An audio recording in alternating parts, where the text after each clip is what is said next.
नमस्कार। सांकेतिक भाषा के इस खास बुलेटिन को लेकर हाजिर हूं मैं कृतिका और मेरे साथ हैं मेरे सहयोगी शरद मुदगल, जो खबरों को सांकेतिक भाषा के जरिए आप सभी तक पहुंचाएंगे। तो चलिए शुरुआत करते हैं इस खास बुलेटिन की और सबसे पहले एक नजर सुर्खियों पर।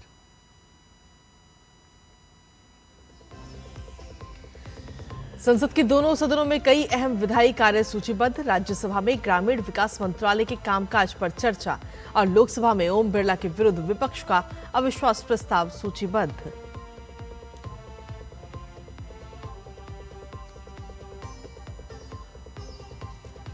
सुप्रीम कोर्ट में आज पश्चिम बंगाल एसआईआर के दौरान वोटर लिस्ट से हटाए गए लोगों की याचिका पर अहम सुनवाई।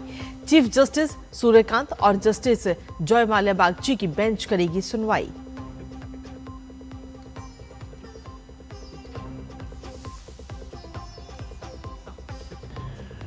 केंद्र सरकार ने दिए तेल रिफाइनरियों को एलपीजी उत्पादन बढ़ाने और अतिरिक्त उत्पादन को घरेलू उपयोग के लिए उपलब्ध कराने के निर्देश।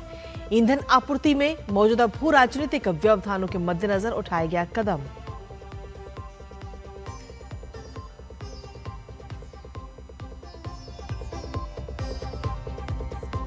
संयुक्त राष्ट्र में भारत के स्थायी प्रतिनिधि पर्वतनयनी हरीश ने वैश्विक आतंकवाद पर जताई चिंता। अफगान इलाके में हुए हवाई हमलों की भी कड़ी निंदा की।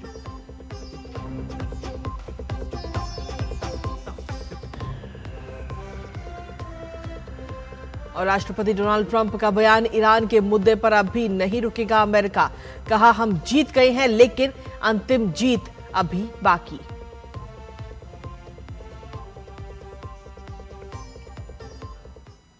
तो ये थी प्रमुख सुर्खियां और अब खबरों में बात विस्तार से। संसद के बजट सत्र का दूसरा चरण सोमवार को विपक्ष के हंगामे के साथ शुरू हुआ। बजट सत्र में आज के दिन की बात की जाए तो आज दोनों ही सदनों में कई अहम कार्य सूचीबद्ध हैं। लोकसभा में आज अध्यक्ष ओम बिरला को हटाने का संकल्प लाने की अनुमति ली जाएगी। कांग्रेस के 3 सांसद मोहम्मद जावेद, के सुरेश और मल्लू रवि ये प्रस्ताव रखेंगे। लोकसभा में ये कल भी सूचीबद्ध था, लेकिन विपक्षी दल इस पर चर्चा करने से बचते रहे। तो वहीं राज्यसभा में आज पर्यावरण, वन और जलवायु मंत्रालय के कामकाज पर कल हुई चर्चा का उत्तर दिया जाएगा। साथ ही आज ग्रामीण विकास मंत्रालय के कामकाज पर चर्चा की शुरुआत होगी। इसके साथ ही आज दोनों सदनों में वित्त मंत्री निर्मला सीतारमण साल 2025-26 के लिए अनुदानों की अनुपूरक मांगों के दूसरे बैच का विवरण पेश करेंगी। साथ ही दोनों सदनों में कई अहम विधायी कार्य भी सूचीबद्ध हैं। प्रश्नकाल के दौरान सांसद विभिन्न मंत्रालयों से अहम सवाल भी पूछेंगे।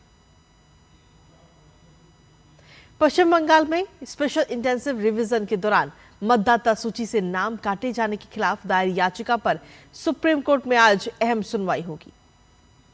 चीफ जस्टिस सूर्यकांत और जस्टिस जॉय माल्या बागची की पीठ इस नई याचिका पर आज विचार करेगी।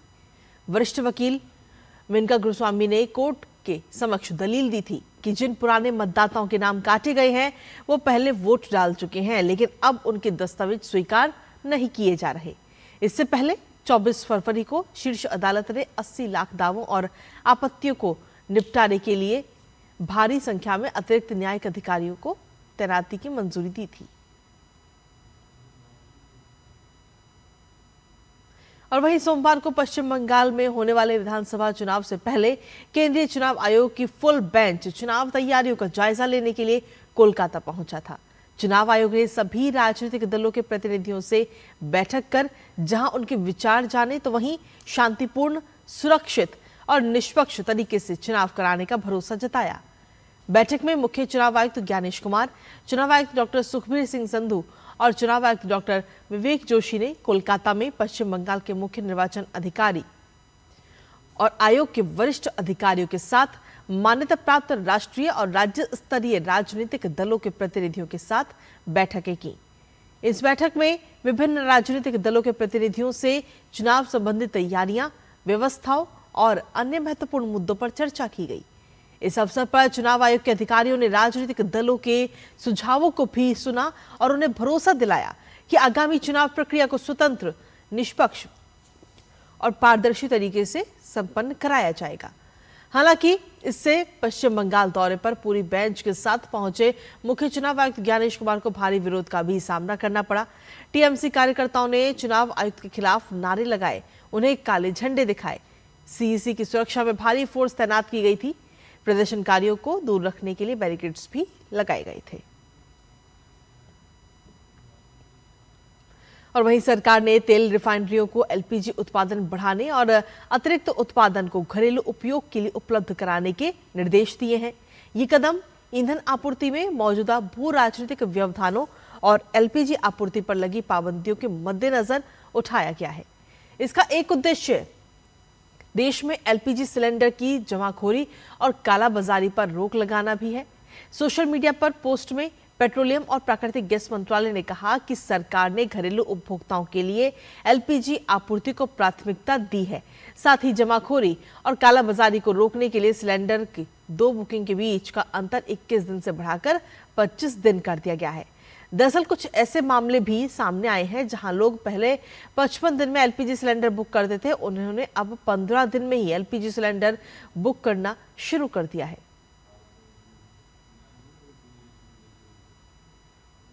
भारत ने संयुक्त राष्ट्र सुरक्षा परिषद में सीमा पार आतंकवाद पर गहरी चिंता जताई।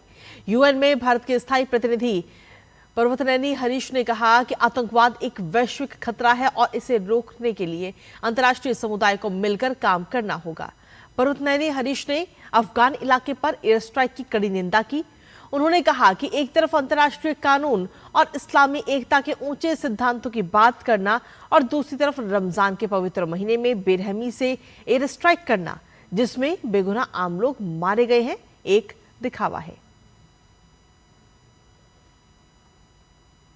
अमेरिकी राष्ट्रपति डोनाल्ड ट्रंप ने सोमवार को ईरान के खिलाफ अपनी रणनीति पर टिप्पणी करते हुए कहा कि उनकी सरकार ने कई महत्वपूर्ण जीत हासिल की है, लेकिन ये आखिरी जीत अभी बाकी है। ट्रंप ने फारस की खाड़ी में ईरान को खत्म करने की योजना का खुलासा करते हुए कहा कि जल्द ही ये खतरा पूरी तरह समाप्त हो जाएगा।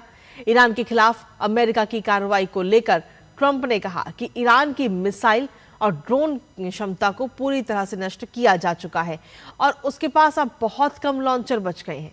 उनका यह बयान वेस्ट एशिया में बढ़ते तनाव के बीच आया, जहां ईरान, अमेरिका और इजराइल के बीच लगातार मिलिट्री ऑपरेशन जारी है। ट्रंप ने आगे कहा कि इजरायली सहयोगियों के साथ मिलकर ईरान को पूरी तरह कुचला जा रहा है, तो वहीं ईरान ने भी अमेरिका और इजराइल के खिलाफ अपनी जवाबी कार्रवाई तेज कर दी। रिकॉर्ड तीसरी बार टी20 विश्व कप जीतने वाली भारतीय टीम के खिलाड़ी जसप्रीत बुमराह, संजू सैमसन, ईशान किशन और हार्दिक पांड्या को आईसीसी की 2026 टी20 विश्व कप टीम में शामिल किया गया और player of the tournament Samson ने 5 पारियों में 321 रन बनाने में सफलता पाई। सैमसन ने टूर्नामेंट की शुरुआत में भारतीय एकादश से बाहर रहकर की थी। ईशान किशन टूर्नामेंट में 317 रन के साथ सबसे ज्यादा रन बनाने वाले खिलाड़ियों की सूची में चौथे स्थान पर रहे।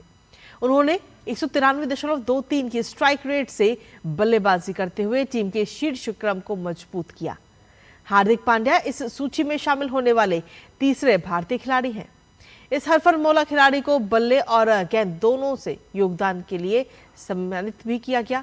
उन्होंने बल्ले से 2 अर्धशतक बनाए। इसके अलावा उन्होंने 9 विकेट भी लिए। बुमराह टीम में शामिल चौथे भारतीय खिलाड़ी हैं जिन्हें फाइनल में उनके शानदार गेंदबाजी प्रदर्शन के लिए प्लेयर ऑफ द मैच चुना गया। बुमराह टूर्नामेंट में संयुक्त रूप से सबसे अधिक विकेट लेने वाले गेंदबाज रहे। उन्होंने 8 मैचों में 14 विकेट लिए।